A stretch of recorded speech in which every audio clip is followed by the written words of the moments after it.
Hey Ray, how you doing? Good, thank you. How are you? All right, it was a long day. Yeah, it was a busy day. Yeah, Kept trying to catch you, but some of my kids were leaving my test to go to your meetings and then coming back. yeah, yeah, I know. That's that's the way it goes, man. Yeah. So just got home like 5 minutes ago, so I'm going, what the heck? Oh my gosh. So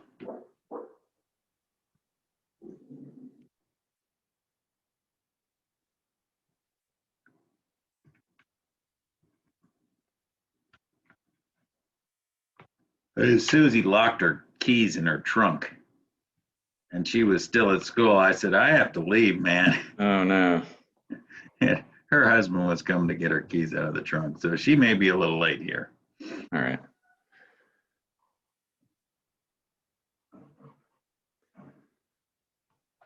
Hey, Katie.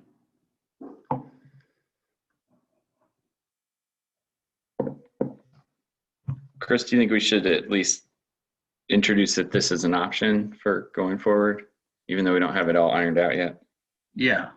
Okay.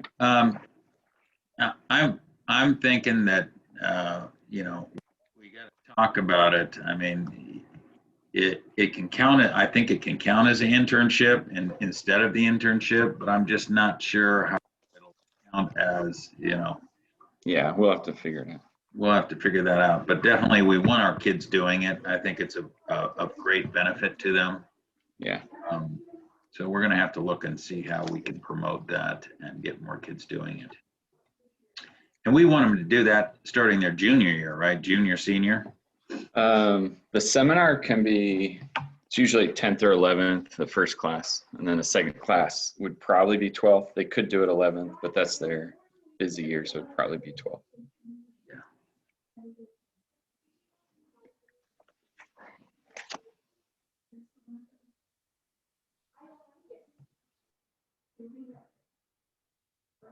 Hi, Chris. I just wanted to give you a heads up. I'm just.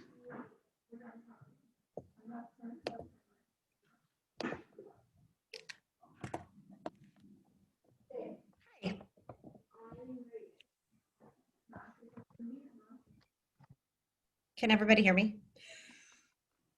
Okay, thanks, Katie.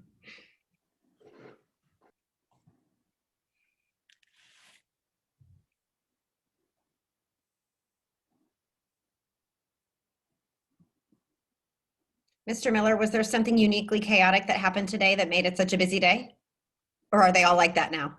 I tried an experiment requiring kids to come in the afternoon, extended learning time for test retakes. Oh, And so it was a little bit interesting trying to get kids in and out and then accommodate some that couldn't come online. Did you have a lot of kids show up? I think about 30 took it today. So That's good. We've got 5:31, so I'm just going to wait another minute or two.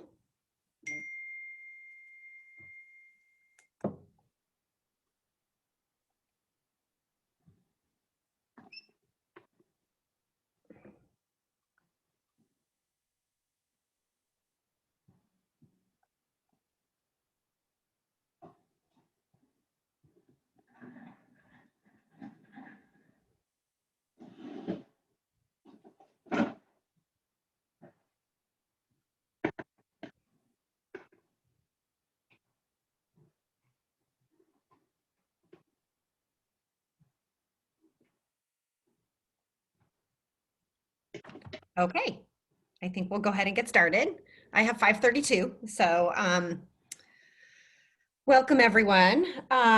So this is a different time. I just wanted to point that out, that through the rest of the school year, we are going to be having our meetings at 5:30. There's one of the sports teams has their booster meetings at 6 o'clock, and there are a number of parents that attend those booster meetings. So we're meeting a little early. Hopefully that works for people. and we went ahead and set the dates for the rest of the year. We're going to continue with the second Tuesday of each month, with the exception of March because of spring break. And I believe we decided that we would do that on the 13th. the 13th. Thank you, Mr. Brandt. On the 13th. So I'll go ahead and just get to the agenda, if that's okay with everyone. I wanted to ask our teachers how things are going on campus and just kind of get an update of what the last 2 weeks have looked like. And then also, Mr. Brand, if you can let us know where we stand with things on campus with the Innovation Center. Okay. Ray, do you want to talk about how things are going in the classroom? Yeah, and then I could share about our competition and also capstone. Do you want me to do that now real quickly? Sure. That sounds like excellent. All right. So generally in the classroom, things are going well. We have the afternoon extended learning, and I was saying earlier, I tried having some kids come in. That's an option. And then I did hear today, it sounds like, I guess we were told just to be ready to go back at any point full time. It's not been announced yet, but they are setting the groundwork that could be an option. So that's good news for the kids. You mean a full school day? Full school day. Okay. So they just said, be ready for that. I don't think that's happening right away, but it could happen, which would get us back to full time. But with math competitions, we had one Saturday. Math League had 5 students compete. We had Davis Streffling, a senior, took second in the seniors, and he also qualified for state. And Amutha is a 9th grader, and she took second for the 9th graders. And then as a team, there were 5 teams that tied for second, and we were one of those teams. So Great. we were in second place. So overall, that went well. And then we have the AMC 10-12 tomorrow. So another competition tomorrow. That one is just a multiple choice test. So we'll do that at Saguaro and send those in to be graded. So we'll know how they did in another week or so. This week, we also found out that Saguaro was approved to start the AP Capstone Diploma Program. And so we're going to see if we could kick it off next year. It might be difficult since everyone just chose their classes, but a quick overall, it would add 2 AP courses to our curriculum. AP Seminar, which is typically a 10th or 11th grade class, junior, senior, and it's students consider issues from different perspectives. They learn about finding research articles, evaluating them, making an educated stand on the topic. There's a team project, individual paper, and then presentations involved. So it's mainly learning about identifying research, using the research, and evaluating. And then the second class in the series is AP Research, where they actually do a research project for the year, and it culminates with submitting and defending an academic paper. So that would be, we think that could be really exciting for our students, and we're still talking about how to work that in with all of our other requirements, and we'll figure that out in the next couple weeks. If it does start next year, it would just start with the seminar course because that's a prerequisite for the research course. And Dan Milligan did say, you know, depending on numbers, we could add it next year. And if it was a smaller group, we could try starting it after school, kind of like robotics does. So there are a few options, and we'll be exploring those over the next week or two, and then we'll send out info and see if we can recruit some kids that might want to start. So would there be an opportunity for kids that are going to be seniors next year to do a capstone project, or would that be kind of too late in their They could take the seminar course, but we wouldn't be able to offer the research course until we have kids that have finished the seminar course. Gotcha. Okay. So they would be able to do half of it, which would eliminate them from the certificate. So AP has 2 things that you can earn through this program. if you just take those two courses, AP Seminar and Research, you can get a certificate just for those two classes. If you take those two and then 4 additional AP classes, and you take a test and get at least 3 for those 4 classes, then there's an AP capstone diploma, which is another pretty big deal on Prestigious. college applications. It looks really good for kids on their resume. Okay, that sounds very cool. Thank you. Yep. Okay, so we've been working hard in the Innovation Center. We finally, this last weekend, we worked to finish moving everything over from the robotics room. And today we were actually moving the last stuff over from the engineering closet, which is in between the engineering room and the robotics room. And so we have that over. We're a bit in chaos because we don't have enough storage for everything yet. The storage racks that the district is buying for us, they're buying 10 of them, have not arrived yet. And so we have a lot of stuff that's in boxes and not put away yet. But we tried to clean the room as best we could today because we have a couple board members visiting campus tomorrow. And so the kids worked on that and Mrs. Lindbergh worked on that. I've been meeting with all of our new distinction candidates, so our sophomores that are doing distinction. There are like 56 of them, which is the largest distinction class we've ever had. 46 of them showed up for their appointments, which was really good. And I have a few more appointments tomorrow, and then we'll swing back and get the other ones. But I've been doing that with those kids and basically going over all the requirements with them and coming up with a program study. So Mrs. Lindbergh has been working tirelessly on the clubs and everything else. Robots is in full swing. So we're meeting on. We met Saturday. We'll meet this coming Saturday, and so we're moving quickly forward. We have a lot of kids in the Innovation Center from noon to 4 o'clock every day. They're using it, and our equipment will start to arrive. The desks for the classroom arrives not this Friday, but the following Friday. And the chairs, I think, were finally ordered. They ordered the chairs and then they found out they were on back order and then discontinued. So now we have another set of chairs that have been ordered. And so I would guess that, we'll be within the month, we'll be fully operational, which is very exciting.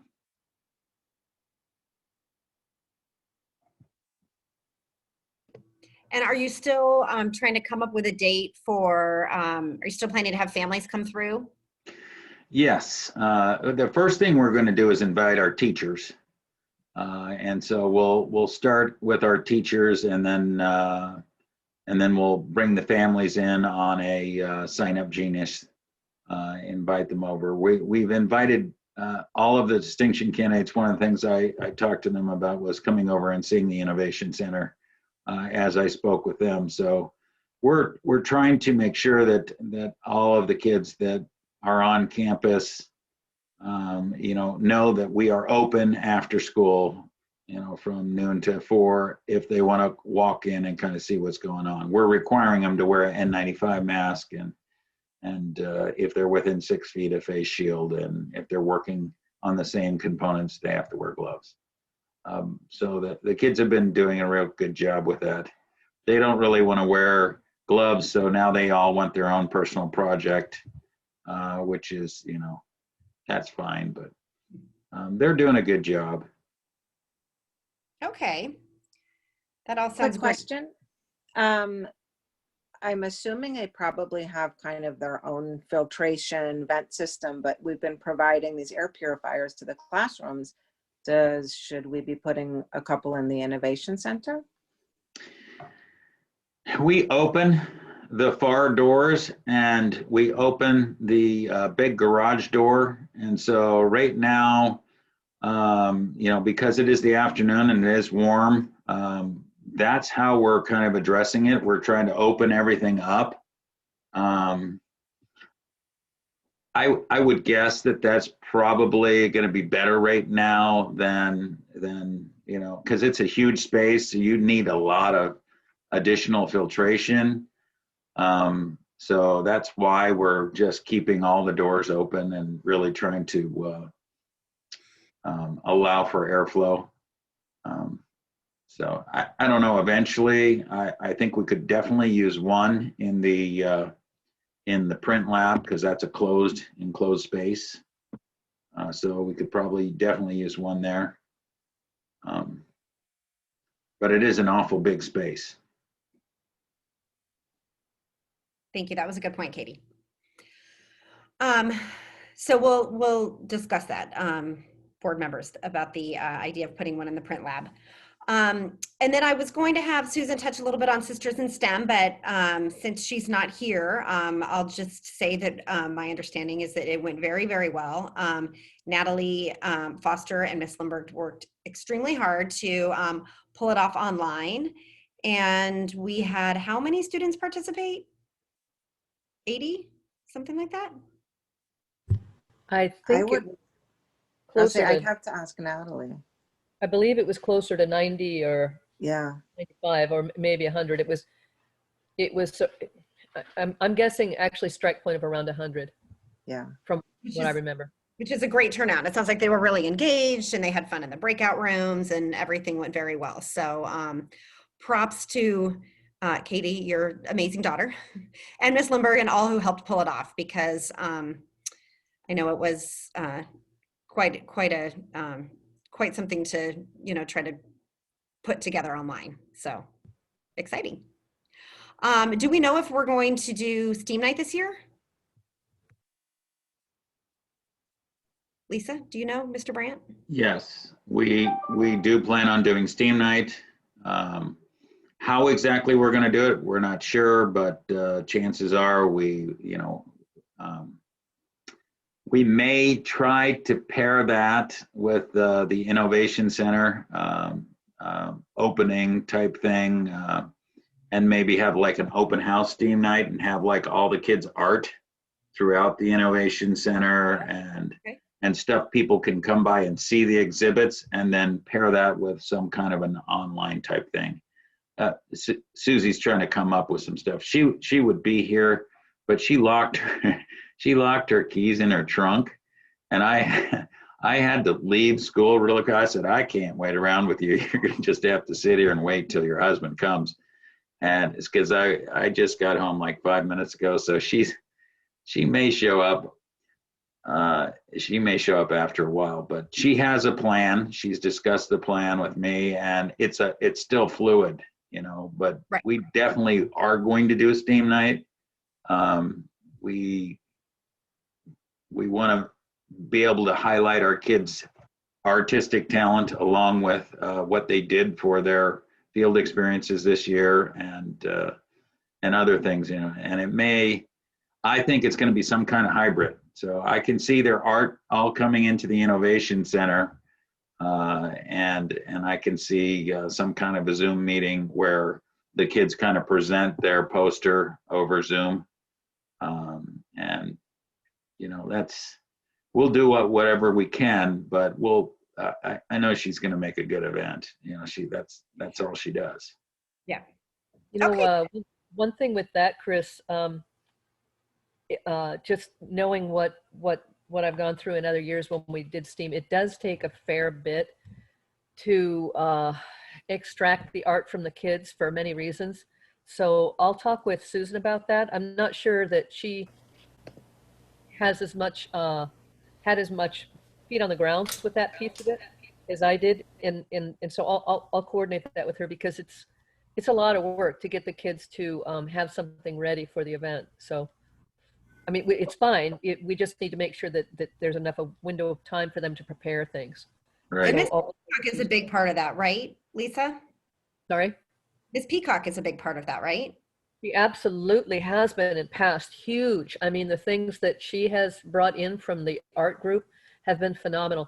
What Mrs. Peacock usually does, and I have no feel for what she's doing this year because, you know, with COVID, but she has always had her art students do a project that gets into the STEM fields one way or another. That's just something she really believes strongly in. So, you know, one year it was the musical instruments, another time it was art with light and paper, if you recall.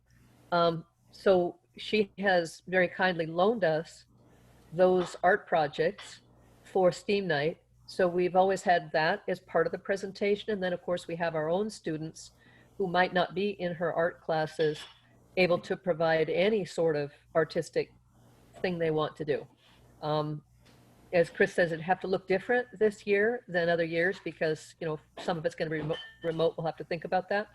But you know, we've always felt it was really important for all the kids to get the chance to show their artistic flair.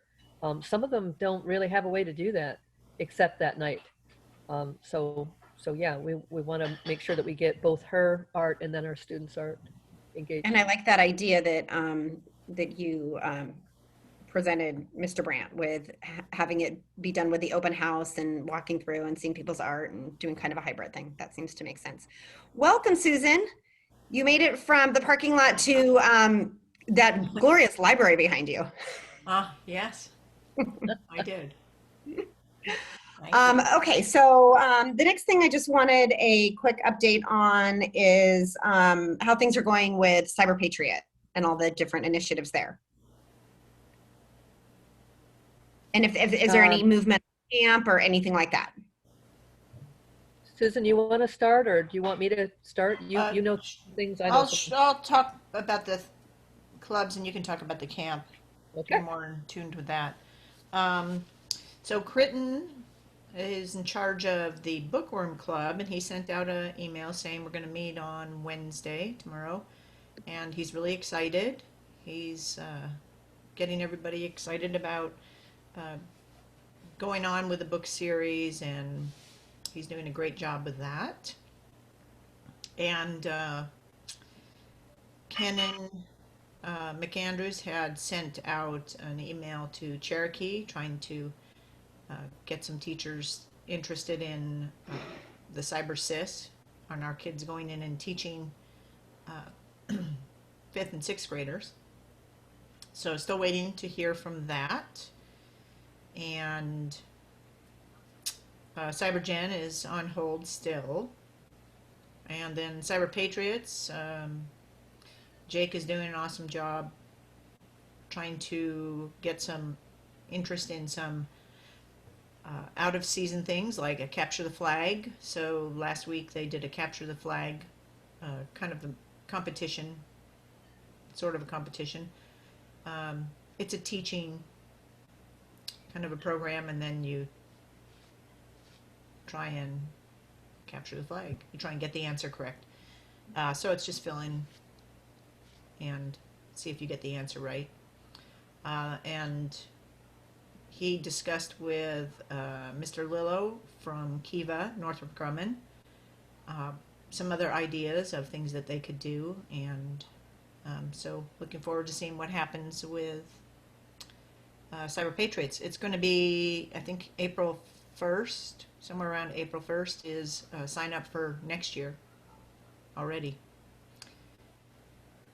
Just a quick update on the CyberGen. So they have been very behind, kind of because of the same reason that we ran into. Once we tried to get into nursing homes, there was not only no ability for us to get in, but there was no ability for the patients to gather in any kind of like community room to watch something. So they had been planning. And they don't Zoom. I'm sure they don't know how to Zoom very well. Yeah. So they had been planning to do a kind of like a certification for students. I forget what it was. It was called a tech caregiver, and it was going to walk the students through the program of learning all the information to be able to teach the population. That was supposed to roll out in like December or January, and I just reached out to them the other day, and they're even behind on rolling that out. So they're trying to roll that out next month. That seemed like a really great way to at least get kids started to get involved and get trained on what they would need to know to be able to participate in the program that educates seniors. Yeah. So. And then Lisa, do you have info on the club? Yep, I'll jump in. A couple things too on the things that Susan talked about. Critton is doing a phenomenal job on that Bookworm Club. We've got the interest, as I think I'd mentioned this last month, we've got the New York chapter of the Society of Women Engineers, very, very plugged into the initial book that we have, and then creating a series. We've had probably, I don't know, 4 or 5 conversations with them already about looking to bring that into a series type of format. And actually, we're in preparation of a proposal that we would, or a set of proposals that we'd send out to publishers to possibly get the thing published.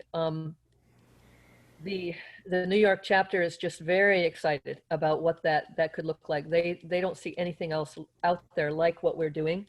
So interestingly, they've just jumped all over this for us. And Critton's just done a phenomenal job of finding out how one would go about publishing in this environment. So there's not a small chance that this will come off. And for the kids that have an interest in outreach and graphics and storytelling, it could turn into a phenomenal opportunity over this next couple of years. So I just give a lot of credit to Critton for everything he's doing with that. If he hadn't stayed with it as much as he had along with the team, I don't think we'd be in this spot where we have something ready for this New York group that's interested. So a lot of credit going to that kid for this. We also have for the Cyber Sys group, the New York Society of Women Engineers is interested in that as well, very interested in that. They're going to be helping Natalie to create an ongoing blog, and actually preparing a paper as a potential offering for a national convention that's going to be going on a little later this year. So they're advocating very strongly for our kids to get exposure and visibility for the things that we're doing in that cyber world. So we feel very fortunate that they found us. And because our teams have kept, my sense is, because our teams have kept going with so many things that other groups just haven't figured out how to do, and we're doing it through the remote world, that we're one of the few out there that seem to be making this happen. And so, good on our kids all the way around for this kind of thing. The CyberGen, I look at CyberGen as less an issue of being on hold as it's in queue, let's put it that way, that we've had so many things happening. There just has been no way to apply additional resources to that effort. And yet, Kenan is doing a great job of moving ahead on making that happen. Working on the efforts that Nori had put in the beginning in terms of coming up with ideas for how we could run that program. So while we probably won't launch something this year, I don't think there's any way to even do that. I think a lot of the legwork to have a curriculum ready for that, the kids will continue to work over this next few months so that we can kind of step into a little more readily next year when the retirement homes have the ability to open up in some way to these efforts that we have. When it comes to Cyber Patriots, I'd say that the kids have done a fantastic job making that happen. And Susan's right. Their season is complete. They ran their second round of competitions the day after Sisters in STEM. And while they didn't make the nationals, they did well, and they were pleased with their work. Things that we've learned, some things that we'd probably run differently next year. But overall, the kids seem very pleased with the opportunity they had to compete. Northrop Grumman and Frank Lillo, our advocate over there, they're very pleased as well with everything that we've done. And they are committing again to try and help us with generating the summer camps that we had last year that went so very well. Just had a conversation today, Susan and I did, with Amy Downs and Mr. Searley to kind of talk through how we would run that this next year. If we can find a viable platform to run that on, that was sort of our limiter this last year, is all the kids had to put the program on their own computers to run it. If we can avoid that this year, we'll open it up to the district, and we might get as many, anywhere from 30 to 60 kids to join in, I suspect, if we do it at that level. To make that happen, Northrop Grumman is dedicating, they've already dedicated a couple $1,000s to a platform opportunity that we might use for that. They're committing to another $5,000 for us for use for all the things that we have to do to have instructors and whatnot for the summer camp programs. And also working to try and get us 2 rounds, if we can, of coverage for the registration fees, the $1,500 that we have to pay for each week of cyber camp that we run. If all that happens and Northrop Grumman is successful in providing those funds for us, we'll be able to run the summer camps for free again this year, rather than charging the students, which, as we start this, I think is very important. It won't stay that way, but if we can manage that one more year, I think that that would be just a wonderful opportunity for our kids. So lots going on, a lot of good news all the way around with the programs. People are noticing us. Thank you. Okay, Katie, you want to just give us a quick treasury report and maybe talk a little bit about the tax credit? You're on mute. Katie, you're on mute. January was pretty quiet. We got a couple fundraiser checks in from Fry's and Basha's, which, I mean, it really adds up. It's amazing. In fact, if anybody is interested in purchasing Basha's community cards, let me know, because I'm out. But if there is an interest, I will go and get another stack of 10 or 20 or so. And I'm happy to do that. And that's a great thing. You just use them, you reload them, and every time you reload, 6% comes to the school. But I wanted to talk a little bit about tax credit. I know it's 2021, but you can still donate for the 2020 tax year.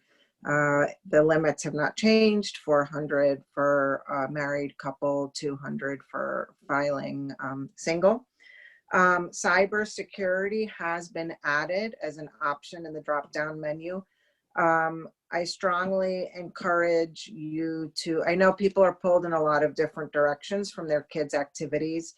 Math and Science Academy, we've participated in a fair amount of fundraising this year. So, I'd like to encourage people to think about what activity is my student involved in. Robotics has a tax credit drop-down, or a portion of on the drop-down menu. So does Science Olympiad, so does cybersecurity. So those are the 3 clubs that I saw coming up, or just Math and Science Academy in general. So there's directions on the SUSD website. If you go to the full website, not from like a mobile device, it's at the very bottom on the right, and they give you directions. You can either print off the paper, or you can even donate online, or make your contribution. It's not really a donation because you do get dollar for dollar credit. But we're heading into competition season, as we're hearing that cybersecurity has been competing, robotics is heading into their season, and Science Olympiad, I believe, has had a competition. So, now's the time where a lot of these clubs are going to really need a little extra support, and they all qualify for tax credit donations. So if anybody has any questions about how to do any of this, please just email at Saguaro MSA@gmail. I check that regularly. And again, if you are interested in a Basha's community card, I'm happy to go out and get some more of those. So that's it.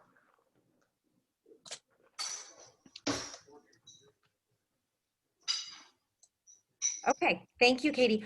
Also, something that I guess this would be an appropriate time to bring up.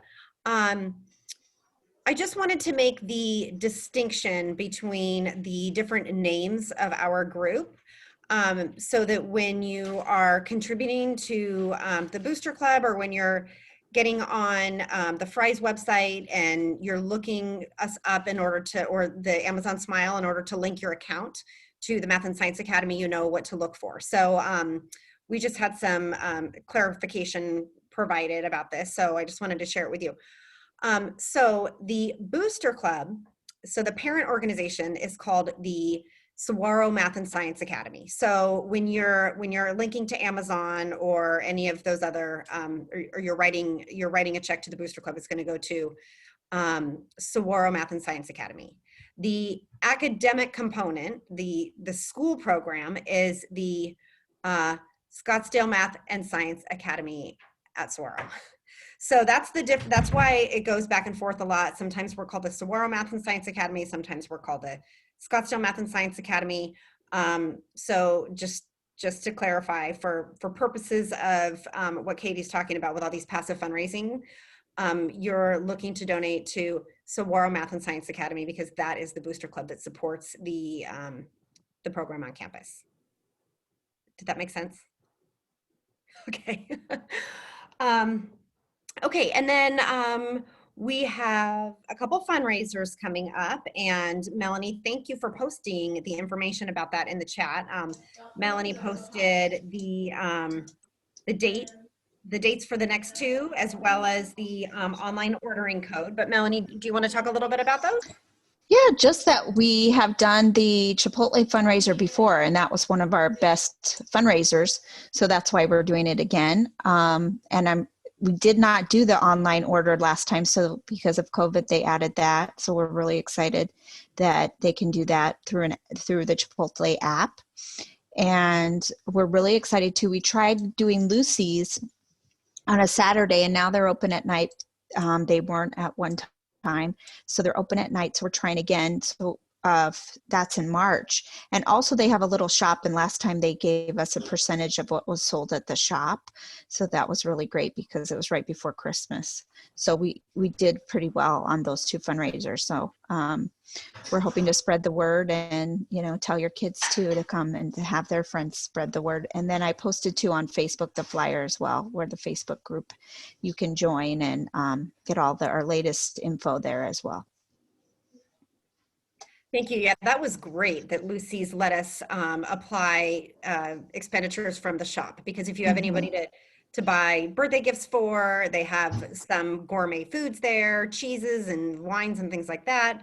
And I thought that was very generous to have them apply that. And then just a quick clarification on Chipotle. So that is that the Chipotle on the lake there on the in Hayden, not the one? Okay. Yeah, not the one in the Indian Bend. Okay. It's the one on the lake. And that's the one where we had it last time. Yeah. Yeah. A lot less crowded. Okay, great. Thank you. So now on the agenda, we're down to the Q&A section, but I just had, I know I bring this up at every meeting, but my daughters are juniors, so that's why. So I just wanted to do a quick standardized test review again.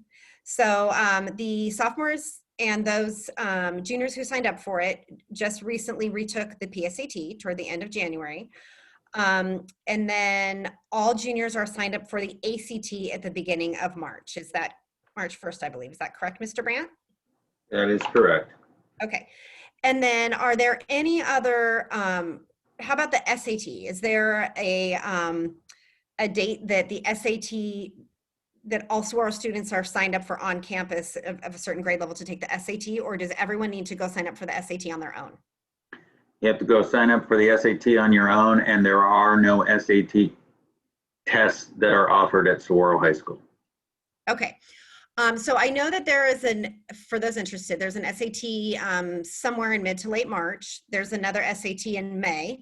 So you can go to College Board to sign up for that. Most of you probably know this, but for us, this was just beyond fantastic news. There are no more SAT subject tests. The College Board has gotten rid of those completely. They felt like it was, given everything that our students are doing and having to go through, and they're already taking the AP tests, it was really redundant. It cost more money, more hoops to jump through. And honestly, it was just kind of another haves versus have-nots. It was a lot more difficult for students in, you know, parts of the community that are, you know, lower socioeconomic status, or parents that aren't as supportive, or kids that don't have access to, you know, internet and things. It was just another thing that made it kind of unfair. So the College Board has just decided, not just through COVID, but from here going out, they're not doing subject tests anymore. So that's great, because we were signed up for several this summer. So, and then for students who are taking dual enrollment classes, the deadline is coming up to fill out that dual enrollment information and pay your fees to the community colleges. I believe it's February 15th. Somebody correct me if I'm wrong. Okay, Katie's shaking her head. So I believe the deadline to sign up is February 15th, and then they bill you, was my understanding. okay, thank you. Okay. And somebody just posted in the chat about the ACT. Are juniors automatically registered for the ACT? Yes. Yes, that's what I thought. Right, Mr. Brandt, juniors are all registered for the ACT. Also, we're all juniors, yes. Yes. Okay. And that's March 1st. On this whole ACT, SAT thing, and I know that we talked about it as a board, but I'm interested, Chris, in what you're hearing, you know, with the MSA and then with the counseling staff. How are people parsing this whole, we're not going to have SAT, you know, a lot of the colleges saying we're not going to use SATs, we're not going to use ACTs. What are we seeing, or how are we responding? Do we have a game plan on how we now that kids won't have that as one of their ways to distinguish themselves within the program? Do we have other things that we're looking at to help make sure that our kids, you know, get visibility to these colleges? Because what I'm hearing, or what I'm seeing, is that the colleges are getting more and more applications now that bar is gone. So it's easy for kids to get lost. So have we as a program started thinking about that? I don't know if the counselors or anyone have come up with a plan on that.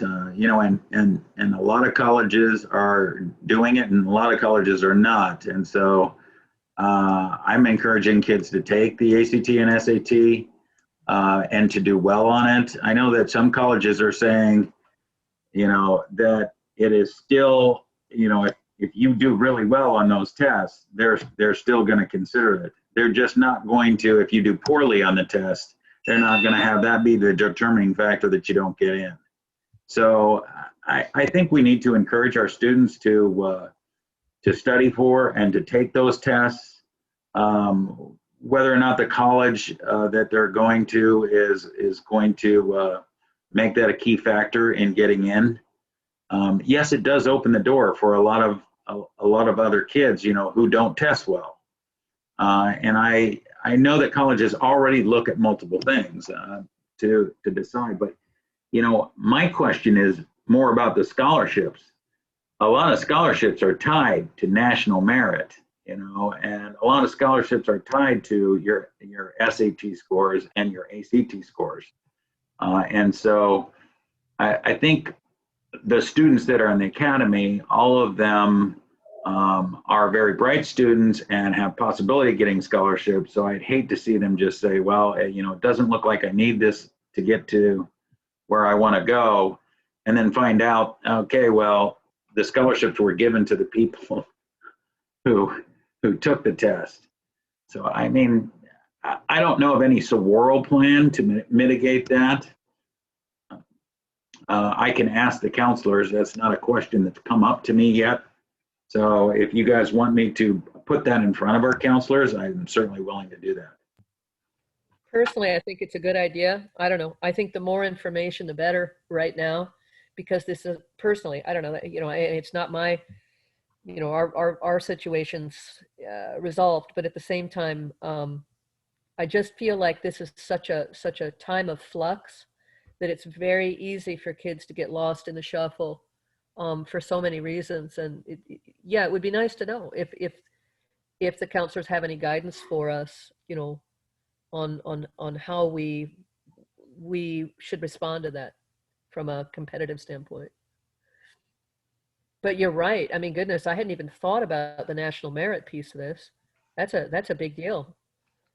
So And my understanding is, like what you said, Mr. Brandt, that, you know, a lot of these schools are going test optional because it's becoming very difficult for people to take the tests or do the prep courses or whatever, but they're still looking at scores for people that are submitting them. And I'm wondering if maybe, I've heard the same, that college applications are going up drastically. And I think that this is part of why. But once again, if you're making the effort to go and take the test and do very well, I think that is going to make you stand out. Yeah. And our kids that are taking these AP classes, you know, I think that our students are going to look really good compared to the onslaught, because our students have gone the extra mile, have done the extra activities. And I mean, you know what, if you take away the ACT, you still have everything that a distinction student has done. And now that becomes even more important because they're going to be looking, oh, well, look, this one did an internship and, you know, these ones didn't. You know, this one did some community service. This one took this many APs.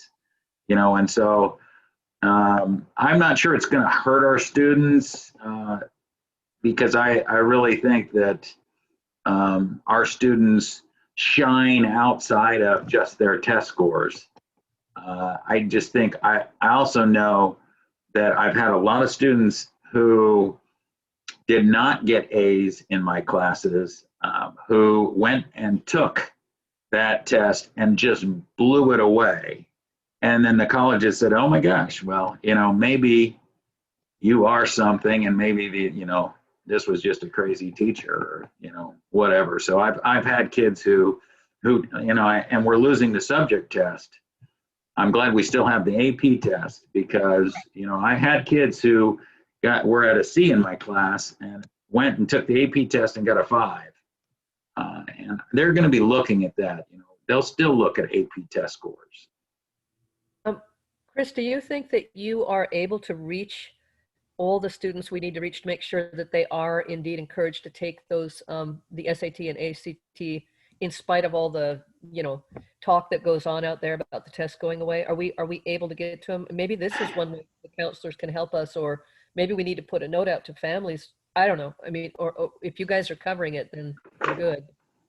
Well, you know, I'll contact them and maybe, you know, their main communication with the students right now is through the website, the guidance website, which is a good one, and they can add something to that. But let me just tell you, we email the kids, and a lot of kids don't read those emails. You know, they're busy. A lot of kids never go to our Google Classroom sites, and you know, and they just they don't do a whole lot of looking at other things. Their focus is on other things, and so you know that's why we tend to copy the parents, because sometimes the parents say, "Hey, this is, you know, available." Mrs. Lindbergh just sent out an email on opportunities yesterday, which included, hey, you know, if you're stuck at home and you want to do a competition, SCC is doing a competition you can submit online, and it'll count as a Math and Science Academy competition. And in my meetings today with the kids, I ask every single one of them, did you see that email? And of 20 meetings, 2 of them said, oh yeah, I saw that email.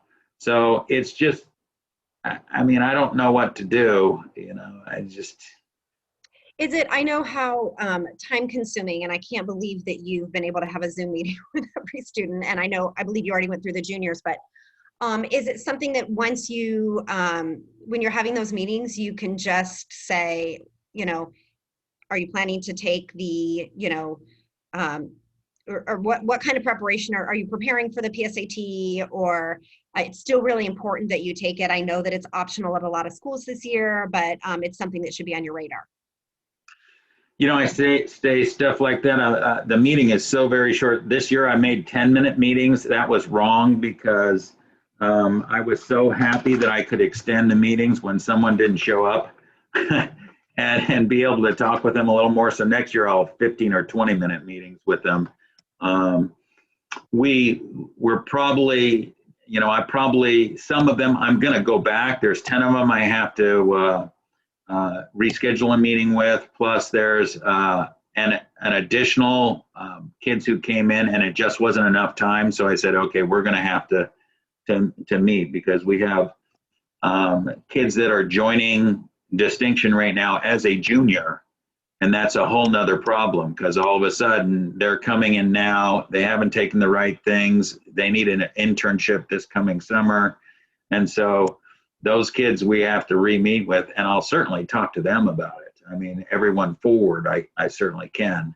But I think the best thing would be to get the information to our parents and have our parents talk to their students, because, they, if a parent says, I want you to take the SAT, I want you to take the ACT, and maybe we can have our counselors, because our counselors will be involved in giving the ACTs. So maybe we need them during that ACT, when we capture our juniors, say, okay, this is what we think about the way it's going to go with this test. And, you guys are juniors now. And although this year they're not counting it for seniors, that doesn't mean they're not going to count it for seniors next year. Mm-hmm. And the kids need to hear that. And so, I will, I've been trying to have a meeting with the counselors, but I'll send an email, I'll ask for another meeting, and I'll talk to Dan, and maybe I can get them all in one room, and we can, they can answer the question, what's our plan? And then I can let them know that we need to have that we'd like to have some sort of plan to make sure our kids are competitive. One thing, Chris, this just kind of highlights is, the more successful this program is, the larger we're getting. The more, it used to be that we could reach pretty much all our kids pretty readily. It was a fairly contained group, but here we are with larger class sizes in the MSA, and just the bandwidth for the three of you in terms of being able to do that connecting with everybody. It's just more, certainly it's worse this year with the remote teaching and all that, but the problem's going to remain. Something we all probably need to think about, how do we make sure that all this really important information does get to everybody that it needs to get to, while all these rules are changing at the colleges. I don't have any answers for it, but I see that this has got to be an issue for you guys. So just another thing to think about. Thank you. Okay, Kristen, I'm just in the middle of sending you a quick chat. Can you, Liam's driving instructors here, so I have to go to the door. Would you mind just taking over for a couple minutes and having a quick discussion about a possible social event that we could have if parents have an interest in us trying to do something like that again? Yeah, absolutely. Absolutely. I'd be happy to. Hi, everyone. How are you? So we've been talking about wanting to do a little bit more for our students, I think around probably the freshmen, looking at a freshman again, because they've obviously not been able to acclimate as much as our other students, although I think they're enjoying being on campus, the ones that are there.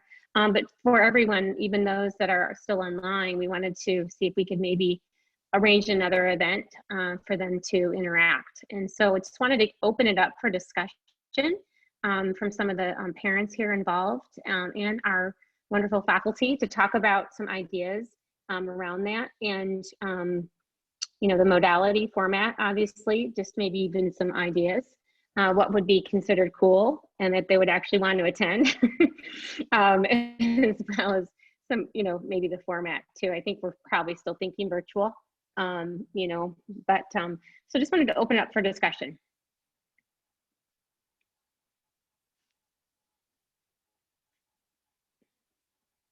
I know we tried to do, I'll just put one little thing out there before we jump into discussion.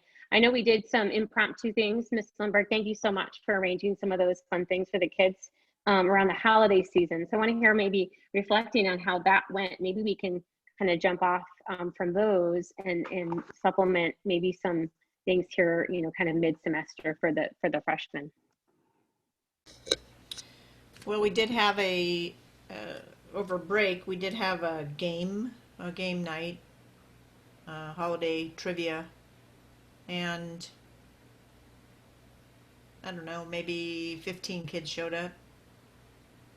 So they had fun. Okay. Yeah. So that was Yeah. decently decent participation, although I know it was during the holidays too. Right. Someone just put in the chat, and I'm going to take a look at the chat too to see. But anyone want to chime in? Oh, yep. Weather's so nice. Can we do something outdoors so the kids can be in person? Yeah, and I that's why I said the virtual piece is. I think everyone's getting a little bit more burned out with the virtual, but we'd have to obviously have it appropriate outside spaced with masks and so forth if we were going to do it in person. I'd just like to chime in and agree. I have a freshman, and luckily he's involved in robotics, so he is finally starting to meet people in person. But these kids need to be meeting their peers. You know, they've been basically on their computers for a year now, and it's getting to them. So luckily the robotics kids do have that opportunity to come in after school for a few hours and meet other kids. And, you know, I'm fortunate that my son's one of them, but I think it would be great if all of the freshmen could get together in a park, something outside, and just get together and, you know, meet each other. Yeah, absolutely. I saw another chat in the in-person. Yeah. So it sounds like that's kind of an idea or consensus. I think the other part of that is having something fun that's cool. You know, so maybe obviously, maybe taking it and doing a little focus group with our kids and asking them, okay, we would like to do something maybe outdoors, and what would be considered fun. We obviously have to have it so it's less contact. So some of those traditional games and things like that wouldn't be as applicable, but something that would allow them just to have a little socialization.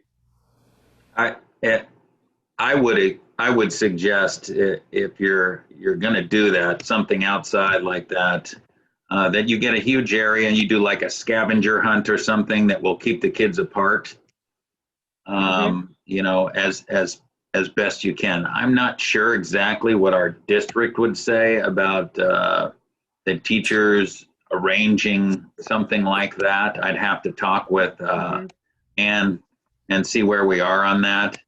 I mean, I think it would be great for the kids, but you know, it might be difficult to put them into an environment where they have to stay 6 feet apart and wear masks and everything else and control that. So you'd have to choose a game or some sort of activity where they would definitely, physical distancing would fit into that. Yeah, Sarah, Uribe just put in there that there's apps for a photo scavenger hunt. Okay. Well, in school, that's a great idea. In school, are the desks 6 feet apart or 3 feet apart? Right.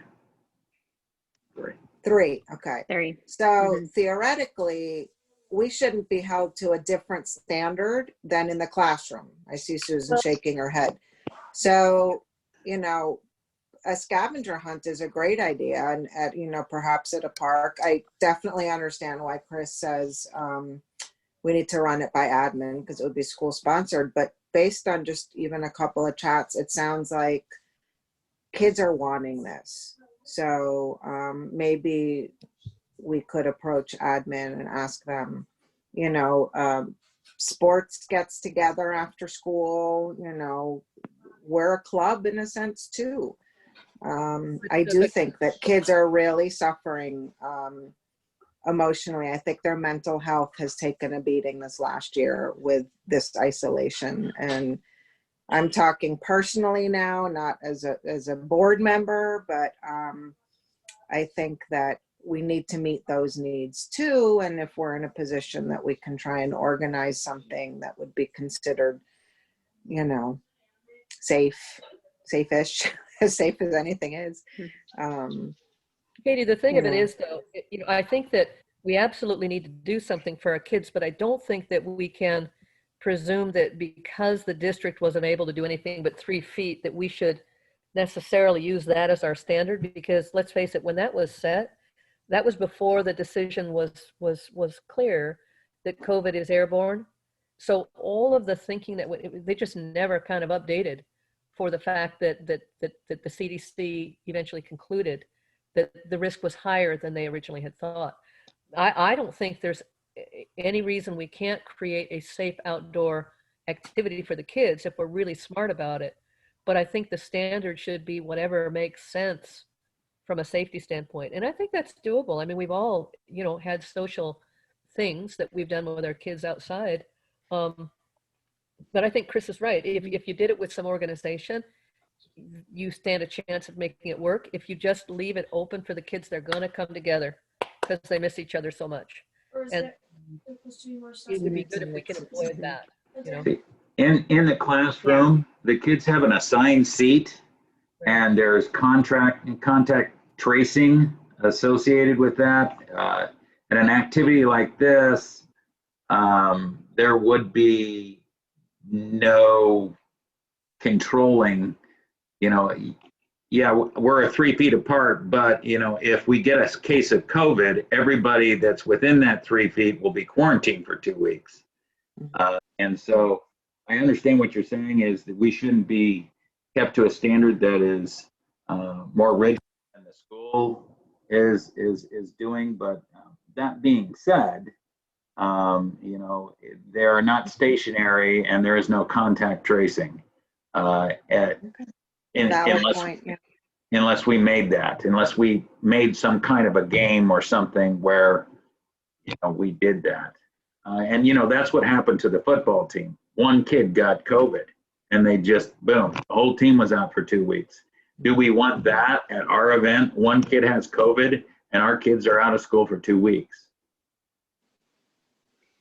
Well, I mean, I think it's worth looking into and exploring. And I think we can certainly talk to administration and see what ideas and, what liberties we have. And I think we've got some smart people, so maybe we can figure out something where we can allow them to maybe interact in person with all of the proper metrics in place. And so that we might have them work still in small groups so that they're in pods, and that we could contact trace that way, et cetera. So I don't know, I think it's great to have your input. We really appreciate it. We're very mindful as a group, and I know we're all parents, where we see, like Katie said, our kids suffering, we're suffering. And especially we understand that they've had such a limited contact being new to the school, the freshmen, and obviously some of the new students in other grades. So whatever we can do to help them, please send us your ideas and your thoughts. If you've seen something cool on Pinterest or YouTube, an outdoor activity that is social distance, let us know, and we'll definitely do our due diligence and look into that as well. And we can talk about that as the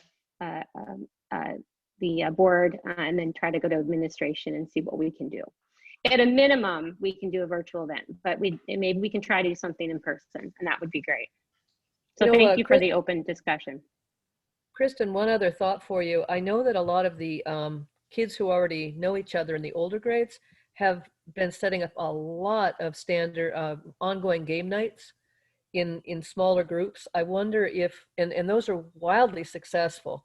I wonder if we could maybe host something like that for some of the freshman groups, or maybe for the freshman group, where the kids have a chance to, there's some wonderful online gaming things they do.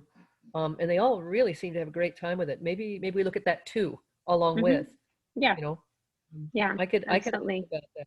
Yeah, if you want, I'll ask some of the Natalie and Haley and a number of the kids do those things with fairly large groups of Saguaro kids. We could ask how they manage that if you like. Yeah, I think that's a good idea because either way, we're going to have kids and families who don't feel comfortable coming into person too, even if we were to have a safe outdoor event. So we want to make sure that we have lots of options for everyone so they could participate. So thank you, Lisa. That's a great idea. All right, Ashley, I think we had a good discussion. I'll turn it back over to you. Thank you. Sounds like some great conversation there. Does anybody else have any questions or anything that they would like to have addressed? No? Okay. Okay, well then I guess, gosh, everyone have a great spring break. I can't believe we won't be having our next meeting until after spring break. How much has changed between last spring break and this spring break? Right, Lisa? You and I met right before spring break and talked about all the craziness that may be upcoming. So anyway, so yeah, so our next meeting will be that Tuesday after spring break. And please, if you guys think of anything that you have questions or need direction on, please reach out. I think I will get on the College Board website, look at those SAT dates and maybe shoot something out to parents. Mr. Brand, if you wanted, I mean, it'd be great if you could reach out to our counselors, but I think I'll just blast out another email with some information about that because I feel like it gets pretty confusing when you're trying to figure out what tests to take when and how to sign up and where it's going to be and is your kid already registered and all that. So I'll try to put something together for parents as far as that's concerned. And we will be in touch about having a social ed for sure. So Definitely. okay. Thank you all for coming. Thank you for your time, everyone. Thank you. Take care. Bye.